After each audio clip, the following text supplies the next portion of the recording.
বিশ্বনবী বলতেন জুমার দিন শ্রেষ্ঠ দিন, এই দিন আমার উপর বেশি বেশি দুরূদ পড়ো। ফাইন্না সালাতাকুম মা'রুদাতুন আলাইয়া, কেননা তোমরা যে আমার উপর দুরূদ পড়ো, আমি মরে যাওয়ার পরে এই দুরূদগুলো কে পাঠিয়েছে তার নাম, তার বাবার নাম সহ ফেরেশতারা আমার কবরে দিয়ে আসে।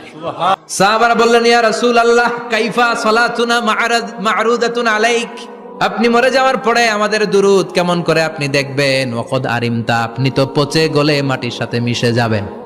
বিশ্বনবী বলেন, ইন্নাল্লাহা হাররামা আলাল আরদি আন তাকুলা আজসাদাল আম্বিয়া, নবীদের লাশকে খেয়ে ফেলা, নবীদের লাশকে পচিয়ে ফেলা জমিনের সব মাটির জন্য আল্লাহ হারাম করে দিয়েছে। নবীদের লাশ পচে না, নবীদের লাশ গলে না।